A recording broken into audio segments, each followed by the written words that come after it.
တငယ်ချင်းတို့အားလုံးပဲမင်္ဂလာပါကျွန်တော်ဒီနေ့ပြောပြတော့မယ့်အကြောင်းအရာတော့ဘာလဲဆိုရင်ကျွန်တော်ဖုန်းတိုင်းမှာလက်ပွေနဲ့ lock ခတ်လို့ရတဲ့နီးလေးပဲဖြစ်ပါတယ်ကျွန်တော်ဟုတ်ပါတယ်ဗျကျွန်တော်ဖုန်းတိုင်းမှာလက်ပွေနဲ့ lock ခတ်လို့ရပါတယ်တငယ်ချင်းတို့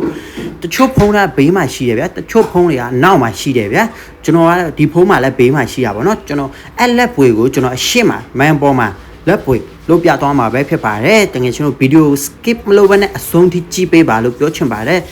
ဖုန်းကအမျိုးအစားပုံမူတည်ပြီးမှကျွန်တော်အကုန်လုပ်လို့ရပါတယ်เนาะကျွန်တော်တကယ်ချင်းအရင်လိုပဲကျွန်တော် lock နဲ့ pin နဲ့ကျွန်တော် lock ဖွင့်နေတော့မလားဒါဆိုရင်တော့ကျွန်တော်လက်ပွေနဲ့စမတ်ချက်ချက် lock ဖွင့်နေလေးကျွန်တော်ပြောပြတော့မှာပဲဖြစ်ပါတယ်တကယ်ချင်းတို့ကျွန်တော်ရဲ့ channel လေးကို subscribe မလုပ်ရသေးဘူးဆိုရင်လည်း subscribe လေးလုပ်ပေးပါလို့ကျွန်တော်ပြောချင်ပါတယ်เนาะကျွန်တော်ကဲဒါဆိုရင်တော့ကျွန်တော်အချိန်လေးမဆွဲမီဗီဒီယိုလေးကိုစလိုက်အောင် let's go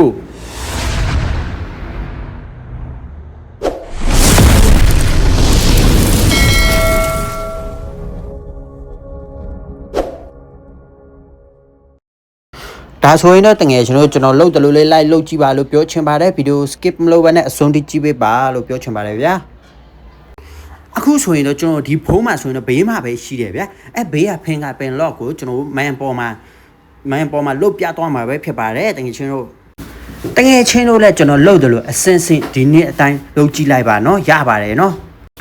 ကဲဒါဆိုရင်တော့ကျွန်တော်ပထမအစင်ကိုတွားလိုက်အောင်ဗျာတကယ်ချင်းတို့တေချာကြည့်ဖို့တော့လိုပါတယ်နော်ဗီဒီယိုအဆုံးထိကြည့်ပေးပါဗျာဒါဆိုရင်တော့ငယ်ချင်းတို့ဖုန်းထဲမှာရှိတဲ့ကျွန်တော်setting ထဲကိုတစ်ချက်ဝင်လာမယ်ဗျာဝင်ပြီးပြီဆိုတော့ကျွန်တော်အောက်ကိုနည်းနည်းဆွဲလိုက်မယ်ဗျာဆွဲပြီးပြီဆိုရင်တော့ကျွန်တော် passport and security ဆိုတဲ့အောက်တစ်ချက်နှိပ်လိုက်မယ်ဗျာကဲနှိပ်ပြီးဆိုရင်ကျွန်တော် second lock ကိုတစ်ချက်ကျွန်တော်အပြင်မှာခတ်ထားတဲ့ lock တွေကိုကျွန်တော်ခဏဖြုတ်ထားမယ်ဗျာခဏတစ်ဖြုတ်ကျွန်တော်ဒီ lock တွေကိုဖြုတ်ထားမယ်ဗျာဘာလို့လဲဆိုရင်ကျွန်တော်ဗီဒီယိုနောက်ဆုံးမှာပြောပြသွားမှာပဲဖြစ်ပါတယ်ဒါတကယ်ဖြစ်ပါတယ်ဂျင်းဆိုမှဗီဒီယိုမကြည့်ဘဲနဲ့မသွားလိုက်ပါနဲ့ကျွန်တော်ခဏဒီ lock ကိုဖြုတ်ထားပါမယ်ဗျာနော်ဖြုတ်ပြီးပြီဆိုရင်ကျွန်တော် back တစ်ချက်ဆွဲလာမှာဗျာ back ဆွဲပြီးမှကျွန်တော် back လေးဆွဲလာမယ်နော် back ဆွဲမယ် okay back ဆွဲပြီးဆိုရင်တော့ကျွန်တော်ဘာလို့ရမှာလဲဆိုရင်ကျွန်တော်ဒီ man ကိုဗျာဒီအပေါ်က man ကိုကျွန်တော်တစ်ချက်ဖိထားပေးမယ်ဗျာဖိထားပြီးဆိုရင်ဒီလိုလေးပေါ်လာပါလိမ့်မယ်ဒီလိုလေးပေါ်လာပြီဆိုရင်ကျွန်တော်အောက်နားလေးက wallpaper ဆိုတဲ့ဟာကိုကျွန်တော်တစ်ချက်နှိပ်လိုက်မယ်ဗျာကဲဒီလိုလေးပေါ်လာပြီဆိုရင်တကယ်ချင်းတို့ဒီမှာလုံးဆရာတစ်ခုရှိပါတယ်တေချာလေးကြည့်ပေးပါကျွန်တော် wallpaper ကို download ဆွဲခိုင်းတာမဟုတ်ပါဘူးเนาะဒီနေရာလေးမှာတကယ်ချင်းတေချာကြည့်ဖို့နားလည်ဖို့လိုပါတယ်เนาะဒီအပေါ်မှာပေါ်လာတဲ့ wallpaper ကိုကျွန်တော်ဘာမှမလုပ်ပါဘူးဘာလို့မှလဲဆိုရင်ကျွန်တော်အပေါ်နားလေးက them ဆိုတဲ့ဟာကိုကျွန်တော်တို့မြင်တယ်เนาะတကယ်ကျွန်တော် them ဆိုတဲ့ဟာကိုတစ်ချက်နှိပ်လိုက်မယ်ဗျာနှိပ်ပြီးပြီဆိုရင်အပေါ်နားလေးက search bar မှာတစ်ချက်ရိုက်ရှာရပါမယ်ဘာရိုက်ရှာရမယ်ဆိုရင်ကျွန်တော် A ရေးမယ် BHI ရေးမယ် X ရေးမယ်နောက်မှာ ROG ဆိုတဲ့ဟာကိုကျွန်တော်ရေးပြီးမှတစ်ချက်ဒီကောင်ကိုရေးပြီးမှကျွန်တော်တစ်ချက်ရှာလိုက်ပါဗျာရှာပြီးဆိုရင်တော့ဒီလိုလေးပေါ်လာပါလိမ့်မယ်ဒီလိုလေးပေါ်လာရင်ကျွန်တော်တို့ဒီကောင်ကိုတစ်ချက်နှိပ်ကြည့်လိုက်ပါဗျာဒီကောင်ကိုနှိပ်မယ်ဒီကောင်နှိပ်ပြီးဆိုရင်တော့ဒီကောင်ကို download ဆွဲရမှာပဲဖြစ်ပါတယ်ဒီကောင်အောက်မှာဒီကောင်က free ပါနော်ဒီကောင်အောက်မှာပေါ်လာတဲ့ download ဆိုတဲ့ဟာကိုကျွန်တော်တို့တစ်ချက်နှိပ်လိုက်မယ်ဗျာတစ်ချက်နှိပ်လိုက်မယ်ဒီကောင် download ဖြစ်အောင်ကျွန်တော်ခဏစောင့်လိုက်မယ်ဗျာနော်တကယ်ချင်းတို့စိတ်ရှည်ပြီးမှကြည့်ပေးပါဒီကောင်ကို download ပြအောင်ကျွန်တော်ခဏစောင့်လိုက်ပဲစောင့်ဖို့ဆိုတော့တကယ်ကျွန်တော်တို့ဒီမှာ apply ဆိုတဲ့ဟာကိုကျွန်တော်တန်းမနှိပ်လိုက်ပါနဲ့နော်ဘာလို့လဲဆိုရင်ဒီနားမှာနည်းနည်းလှုပ်เสียရှိလို့ပါ apply ဆိုတဲ့ဟာကိုကျွန်တော်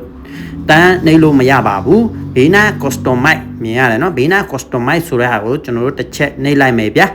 customize ဆိုရအောင်နေရင်ဒီလိုလေးပေါ်လာပါလိမ့်မယ် lock skin home skin icon status bar system ဆိုရအပေါ်လာပါလိမ့်မယ်ကျွန်တော်အောက်ဆုံးကလည်းကျွန်တော်အားလုံးဖြုတ်လိုက်မယ် lock skin တစ်ခုတည်းကိုပဲကျွန်တော်ထားလိုက်မယ်ဗျာနော်မြင်တဲ့အတိုင်းပဲတကယ်ချင်းတို့ lock skin ကိုထားပြီးဆိုရင်ကျွန်တော်ဒီ apply ဆိုတဲ့ဟာကိုနှိပ်လို့ရပါပြီ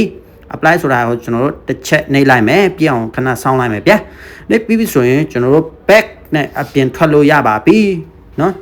ဒါဆိုရင်တော့ကျွန်တော် back ကိုတစ်ချက်နှိပ်လိုက်မယ်နော် back ကိုနှိပ်လိုက်တဲ့အချိန်မှာတကယ်ချင်းတို့ဒီမှာမြင်ရတဲ့အတိုင်းပဲထူးခြားတာတော့ဘာမှမမြင်ရသေးပါဘူးဘယ်အချိန်မှာမြင်ရမလဲဆိုရင်ကျွန်တော် lock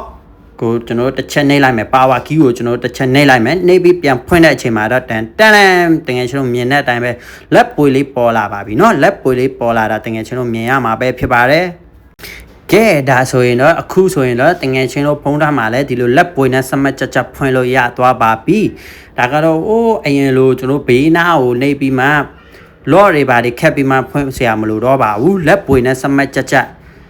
်ဖွင့်လို့ရပါပြီပဲဖြစ်ပါတယ်တခြားတငယ်ချင်းတို့တော့ပြောလို့ရတယ်ဗျာဟဲ့အောင်မိမ fingerprint lock ရှိလား ငါမှရှိတယ်ဒီမှာကြည့်ဆိုရင်မှလည်းတော့ပြောလို့ရပါပြီဒါကတော့တကယ်ကတော့တကယ်ကျွန်တော်တစ်ခုဂယူဆိုင်ရမှာကတော့သူတို့လက်နဲ့ကျွန်တော်တို့တော့သူတို့လက်နဲ့ဖွင့်ရင်လည်းဒီကောင်ကတော့ပွင့်ပါတယ်เนาะတကယ်ကတော့ဒီကောင်ကတော့ဒမ်တစ်ခုပဲဖြစ်ပါတယ်တကယ်ကတော့တကယ်ကျွန်တော်တတိထားမှာကတော့သူများကိုပေးမှသူတို့လက်နဲ့ဖွင့်ရင်လည်းဒီကောင်ကတော့ပွင့်သွားမှာပဲဖြစ်ပါတယ်အဲ့တခုကတတိထားဖို့လိုပါတယ်ဒီနေရာမှာတစ်ခုဂယူဆိုင်ရမှာကတော့ကျွန်တော်လှုပ်တယ်လို့ပဲတကယ်ကျွန်တော်အစင်စင်လှုပ်သွားဖို့လိုပါတယ်เนาะတစ်စင်မိတ်ရင်လည်းကျွန်တော်တကယ်ကျွန်တော်ဒီfingerprint လောက်ကိုရမှာမဟုတ်ပါဘူးအကြောင်းမလို့ကျွန်တော်ရဲ့ဗီဒီယိုတေချာနားလည်အောင်ကြည့်ပြီးမှအစင်စင်လှုပ်လိုက်ပါလို့ကျွန်တော်ပြောချင်ပါတယ်ဗျအားလုံးပဲဗီဒီယိုနားလည်ပါပြီလို့ကျွန်တော်မျှော်လင့်ပါတယ်ဗျကျွန်တော်ရဲ့ channel လေးကို subscribe မလုပ်ရသေးဘူးဆိုရင်လည်းကျွန်တော် subscribe လုပ်ပြီးအားပေးကြပါလို့ကျွန်တော်ပြောချင်ပါတယ်ဗျဒီလိုဗီဒီယိုတွေကျွန်တော်များများတင်ပေးသွားမှာပဲဖြစ်ပါတယ်အကြောင်းမလို့ကျွန်တော်ရဲ့ channel လေးကို subscribe လုပ်ပြီးဘေးနားခေါင်းလောင်းလေးကိုတစ်ချက်နှိပ်လိုက်ပါလို့ကျွန်တော်ပြောချင်ပါတယ်ခင်ဗျအားလုံးပဲအဆင်ပြေကြပါစေဒီလိုဗီဒီယိုတွေကျွန်တော်များများတင်ပေးမှာပဲဖြစ်ပါတယ်အားလုံးပဲ take care အားလုံးပဲ view စိုက်ကြပါ